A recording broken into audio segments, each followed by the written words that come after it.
Okay, Brown Eyed Girl. This is a classic, this one. And for the most part, it's fairly straightforward strumming through here. But I've tagged in the intro as well, or a kind of an arrangement of the intro for you to try out on the uke if you want to. But let's just take a look at the chords first. So it's a 4-chorder, this one, okay? It's G, C, D7 and E minor. The E minor only makes a brief appearance, but it is in there, so watch out for that one when it comes around. This is another one that I would recommend the tied strumming pattern for. Okay, so that's down, down, up, down, up. 1, 2 and 3 and 4 and, or 1, 2 and miss and 4 and.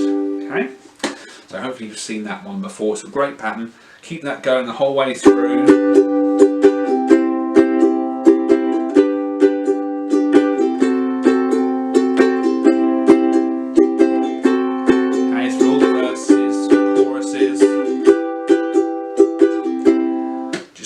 Running all the way through there. So the strumming is fairly straight ahead in this one, okay?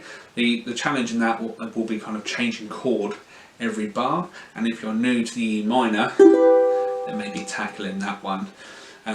So here's a little tip for the E minor. Although you always see it written down like this, 1, 2, 3, or 3, 2, 1, it's probably actually a better way to place them, 3, 2, 1 if you can. An alternative way of doing that is with 2, 3 and 4, and whilst at first that might seem like it's going to be worse because bringing the pinky out all the way over to the C string might seem a bit awkward, think about where this E minor falls in Brown Eyed Girl. It's in the chorus and you go C, D7, G and then to E minor. Now here's a nice little trick that I know a lot of people use.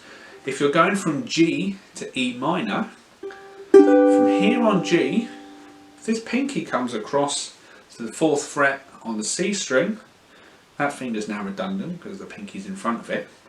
You can leave it down if you want.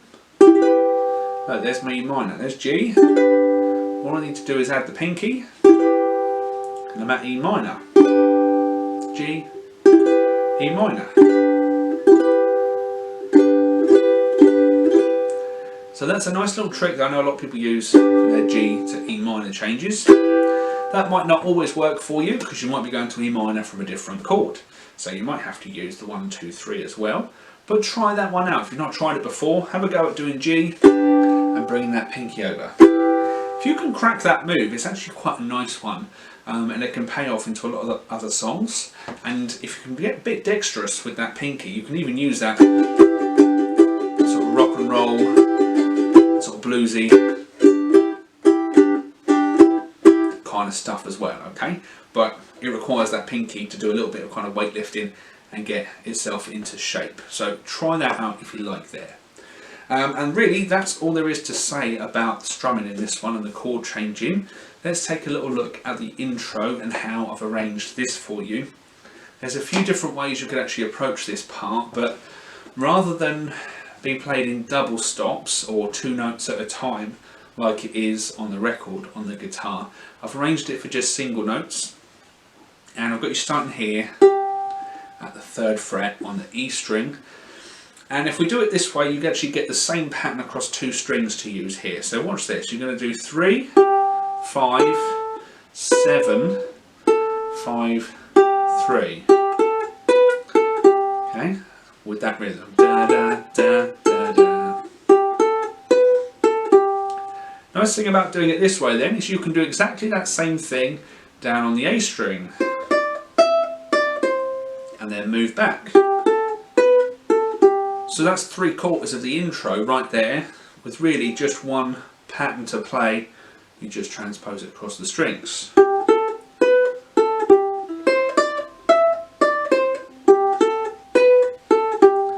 Okay, bar 4, we're going to shift back a fret and start at the 5th fret this time. So do 5, 2, 3, 5. Okay, so here it is all together. starting at the 3rd fret on an E, then the A string, back to the E, shift down, 5, 2, 3, 5. Try it with me, I'll do it slow. 1, 2, 3, 4.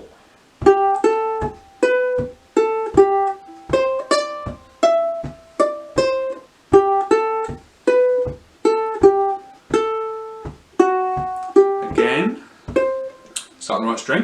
1, 2, 3, 4.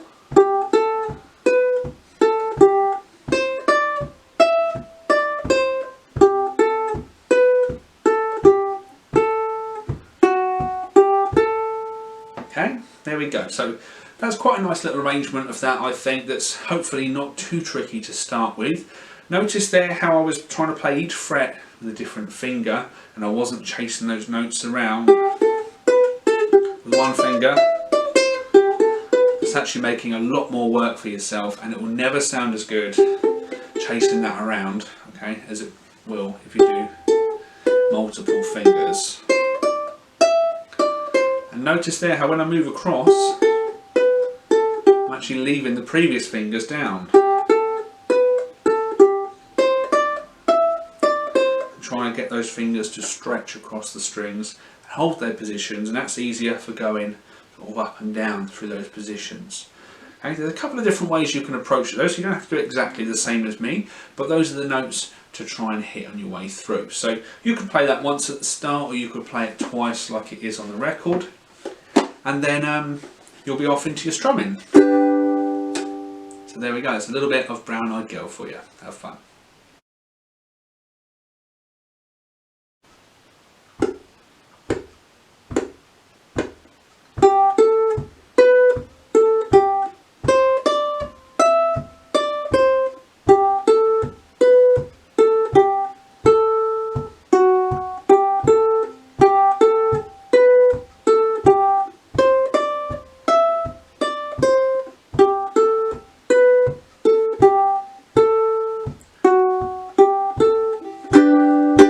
Hey, where did we go? Days when the rains came down in the hollow, playing a new game, laughing and a running, hey, hey, skipping and a jumping in the misty morning.